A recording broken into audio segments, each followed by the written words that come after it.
Sorry class में आप सभी का हार्दिक स्वागत है। आज हम पढ़ते हैं कक्षा 10वीं गणित से अध्याय 2 दो चरों का रैखिक समीकरण के अंतर्गत प्रश्नमाली 2 के कुछ सवालों को हम हल करेंगे। उन सवालों को हम प्रतिस्थापन विधि के द्वारा हल करेंगे। एक सवाल है, समीकरण को हल कीजिए। 2x - 5y बराबर -8, x - 4y बराबर -7। इससे पहले हमने दो चरों के रैखिक समीकरण को आलेखी विधि से हल करना हमने सीखा था। आज हम प्रतिस्थापन विधि से हल करेंगे। चलिए सवाल को हल करते हैं। सवाल दिया हुआ है 2x - 5y इक्वल टू -8। ये आपका पहला सवाल, ये पहला समीकरण। उसके बाद x - 4y इक्वल टू -7, ये आपका दिया हुआ है दूसरा समीकरण। अब इस समीकरण को हम हल करेंगे, प्रतिस्थापन विधि से हल करेंगे। प्रतिस्थापन विधि का मतलब है कि पहला हो या दूसरा, कोई भी एक समीकरण से x या y का वैल्यू को हम निकाल के फिर दूसरे समीकरण में हम उसको रखेंगे। चलिए हल करते हैं। प्रतिस्थापन विधि से दोनों में से कोई भी एक समीकरण लेंगे, चाहे एक पहला समीकरण लें चाहे दूसरा समीकरण को लें, परंतु हमेशा कोशिश ये करना चाहिए कि इसमें से सरल रूप में किसका मान हम आसानी से निकाल सकते हैं। देखिए, ये दोनों समीकरण देखेंगे तो हम x का मान को हम आसानी से निकाल सकते हैं, क्योंकि x के साथ कोई गुणांक में नहीं है। ध्यान समझिए इस चीज़ को। इन दोनों समीकरण को ध्यानपूर्वक देखेंगे और देखेंगे कि किस में गुणांक नहीं दिया है। देखो, इसमें x का यहाँ पर 2 है गुणांक में, y के साथ 5 गुणांक में है, ये y के साथ 4 गुणांक है, पर यहाँ पर कोई गुणांक नहीं है, मतलब x के साथ कोई गुणांक नहीं दिया है। तो कोशिश कीजिए कि समीकरण दो को लेकर हल करते हैं। चाहे तो हम एक को लेकर भी हल कर सकते हैं, उससे भी सवाल बनेगा, परंतु थोड़ा कठिन हो जाएगा। इस कारण से हम समीकरण 2 को लेते हैं। समीकरण 2 से देखिए, समीकरण 2 से x - 4y बराबर -7। ठीक, अब देखिए, इसमें से हम चाहे तो x का मान निकाल सकते हैं या y का मान निकाल सकते हैं, पर देखिए इजीली हमको सरल पड़ेगा x का मान निकालेंगे। क्योंकि x का मान निकालेंगे तो ये डायरेक्ट पक्षांतर होगा, बस, है ना। और यदि यहाँ कोई गुणांक रहता तो गुणांक फिर नीचे गुणा करना पड़ता। इस कारण से सिर्फ हम x का वैल्यू को निकालने की कोशिश करते हैं। क्या आता है, देखिए, ये -7 का -7, या और ये -4y को हम पक्षांतर करेंगे तो हो जाएगा +4y। इसको मान ले समीकरण 3 मान लेते हैं। ठीक, अब देखिए समीकरण 3 ले लिए। हाँ, यहाँ पर x का वैल्यू मतलब x का जो मान होना चाहिए ये हमारा आया है। अब इस x का मान को हमने, ये जो वैल्यू हमने प्राप्त किया समीकरण 2 से प्राप्त किया, इस कारण से अब इसका जो वैल्यू है उसको हम समीकरण 1 में रखेंगे। ओके, यदि हम 1 से प्राप्त करते तो उसको हम 2 में रखते, क्योंकि यह क्या से प्राप्त किए, समीकरण 2 से प्राप्त किए, इसको हम 1 में रखते हैं। चलिए, x का मान समीकरण किस में रखेंगे, 2 से मिला हमको तो उसको 1 में रखते हैं। समीकरण 1 में रखने पर समीकरण 1 क्या है, ये आपका समीकरण 1 है। देखिए, ध्यान देखिए, रख देते हैं 2x। आपका ये 2x की जगह जहाँ x दिया है ना, x को हटा दो, x की जगह हम रखेंगे इसका x का मान को रख देते हैं। कोष्टक कर देता हूँ, -7 + 4y कोष्टक बंद। ठीक है, ध्यान समझिए। 2x हटा दिया, x की जगह x का मान रख दिए, -5y, ये हो गया -5y बराबर -8, हो गया आपका -8। ठीक, अब इसको आगे हल करते हैं। ये कोष्टक हटा दो, ब्रैकेट हटेगा तो बाहर वाला संख्या का अंदर सबसे गुणा हो जाएगा। इसका इससे गुणा करो, ये माइनस ऑलरेडी है, -2 × 7 = 14 प्लस 2×8y माइनस 5y बराबर -8। ओके, अब देखिए चर वाले को एक साइड और अचर वाले को दूसरी साइड ले जाइए। जो चर मतलब आपका है, चर के साथ जो भी हिस्सा है साथ में उसको एक साइड ले आते हैं और अचर वाले को पक्षांतर कर देते हैं। चलिए ठीक है, अब इसको पहले हल करते हैं। दोनों में क्या करेंगे, ये माइनस में है प्लस में है, दोनों क्या करें होगा, ये होगा 8 में से 5 को हम घटाएंगे क्योंकि प्लस माइनस घटता है। 8 में से 5 गया, ये बचा आपका 3y बराबर, ये -8 है, ये हो गया -8। इसको हमने पक्षांतर कर दिए, -14 को पक्षांतर करेंगे तो -+14 हो जाएगा। ओके, अब देखिए 3y का 3y माइनस प्लस से घटेगा, 14 में से 8 गया तो 14 में से 8 गया, कितना बचा 6। ओके, अब 6, ये 14 सामने धन चिन्ह है, इसके यहाँ पर धन चिन्ह आएगा। ओके, अब हम 3 को हटाएंगे, 3 को हटाएंगे कहाँ जाएगा, 3 सीधा नीचे आ जाएगा। ठीक है, ये हो जाएगा आपका 6/3। तो इसको काटेंगे, 3 × 3 3 दूनी 6, ये आपका आंसर आ गया 2। तो y बराबर हो गया 2। ओके, पहला y का मान निकल गया। अब x का मान निकालेंगे। x का मान कहाँ कैसे निकालेंगे, ये दिया हुआ है x। ठीक है, अब हम क्या करेंगे, y का जो मान है उसका उठा कहाँ रखेंगे, समीकरण 3 में रखेंगे।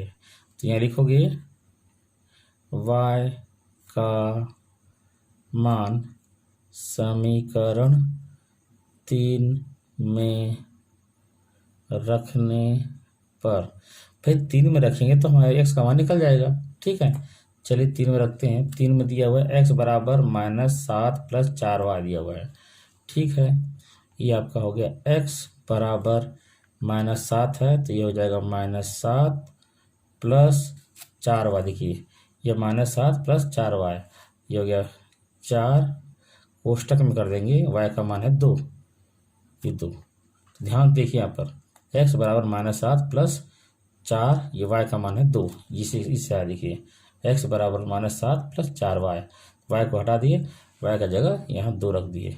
ठीक, इसको सॉल्व करते हैं तो ये हो जाएगा आपका -7 का -7, 4 कोष्टक हटे तो गुणा हो जाएगा, 4 दूनी हो जाएगा 8।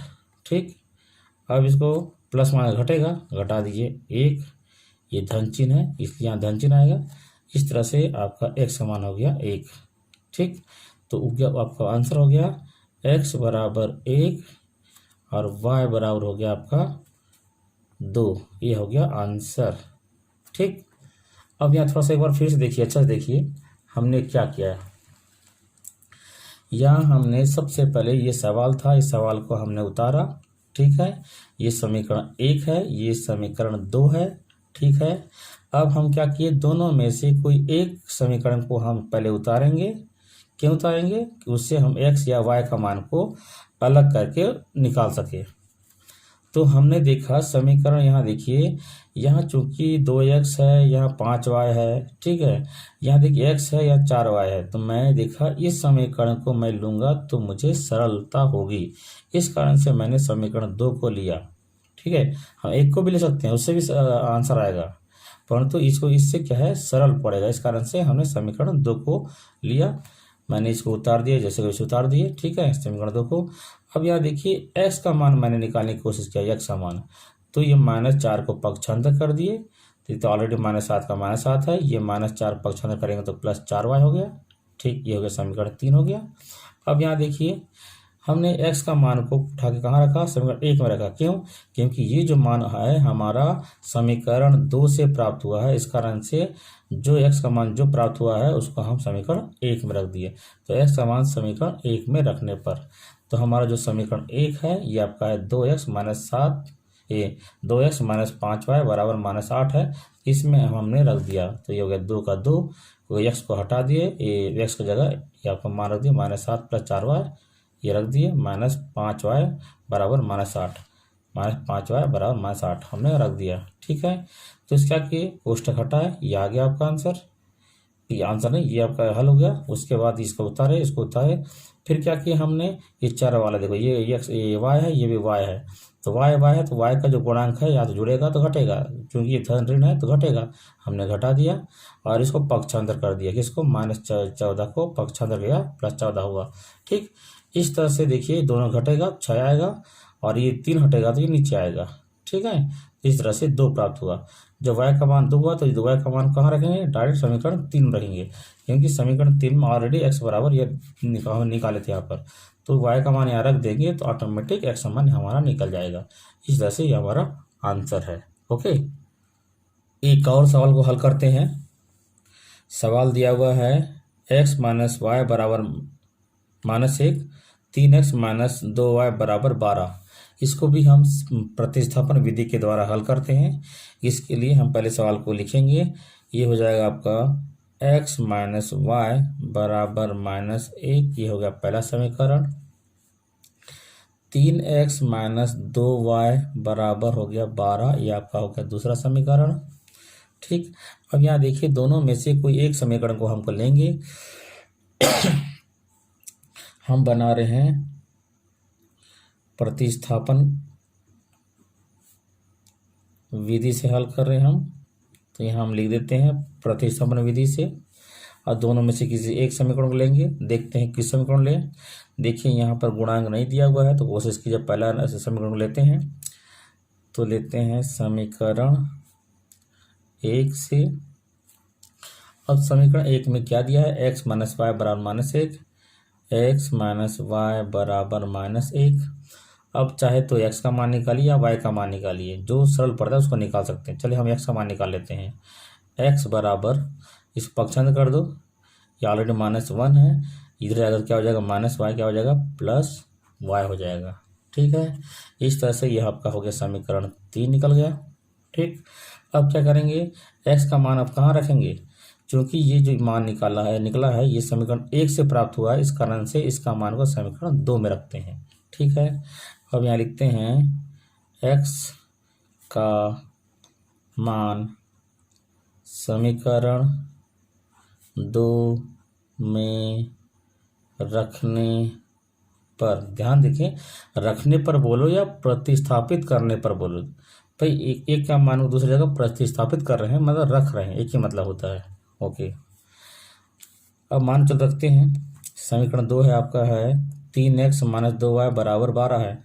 चलिए रखते हैं, ये 3x को हटा देंगे, x की जगह x का मान है आपका, ये है आपका -1 प्लस y है, तो ब्रैकेट में देते हैं -1 प्लस y।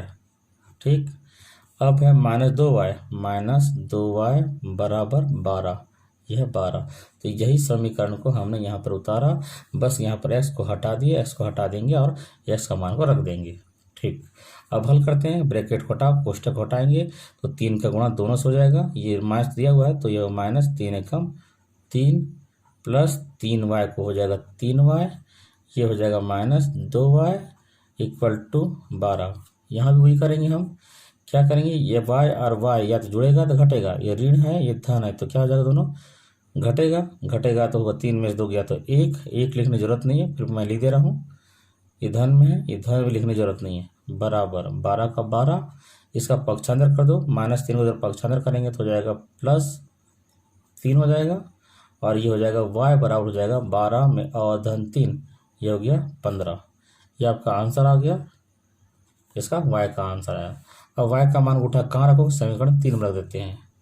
y का मान समीकरण 3 में रखने पर, चल रख देते हैं, 3 में क्या है, x है, x बराबर -1 प्लस y, -1 प्लस y का जगह कितना है 15 है, ये हो गया 15। ठीक है, बराबर, अब दोनों क्या करेंगे, ये माइनस है प्लस है तो क्या होगा, घटेगा, तो 15 में से 1 गया, ये हो गया 14। ठीक है, ये धन में है तो यहाँ धन आएगा। इस तरह से आपका आंसर आ गया x बराबर 14, y बराबर x बराबर 14 और y बराबर 15। ओके, तो यहाँ पर लिखेंगे अतः x बराबर 14, y बराबर 15, ये आपका हो गया आंसर। इस तरह से प्रतिस्थापन विधि से हल करते हैं। फिर से एक बार देख लेते हैं, इसमें कोई कन्फ्यूजन नहीं होना चाहिए। हमने समीकरण जो था समीकरण को हमने उतारा, जैसे उतारा, उतारने के बाद प्रतिस्थापन विधि के द्वारा हम हल करना है हमको। तो उसके लिए क्या किया, दोनों में से कोई एक समीकरण को हम लेंगे, कोशिश किए कि जिसमें गुणांक ना हो उसको हम पहले लेते हैं। इसमें कोई गुणांक नहीं दिया है इसमें, तो इसको हम पहले ले रहे हैं, ठीक है। यदि दोनों में गुणांक रहेगा तो उसमें कोई ना कोई तो लेना ही पड़ेगा, परंतु यहाँ पर चूंकि ये सरल रूप में दिया हुआ है तो उसको ही हम पहले लेते हैं। तो x माइनस वाई बराबर -1 समीकरण 1 से हम लिए हैं।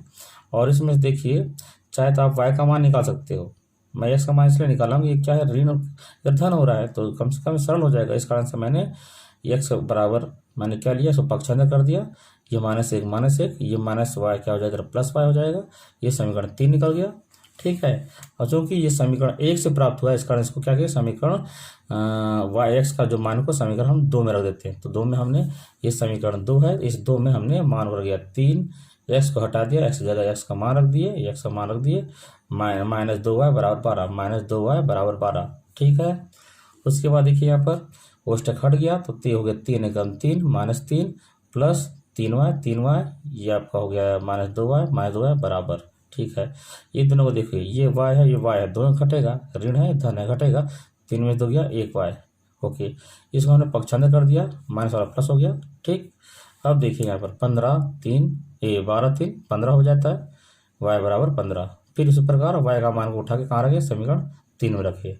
तो y का मान को हम उठा के यहाँ y को हटाएंगे, y की जगह y का मान 15 रख दिए, 15 रख के हमने इसको हल किया, ठीक है। ये घटेगा 14 हो गया। तो इस तरह से आपका आंसर, ठीक, ओके, थैंक यू।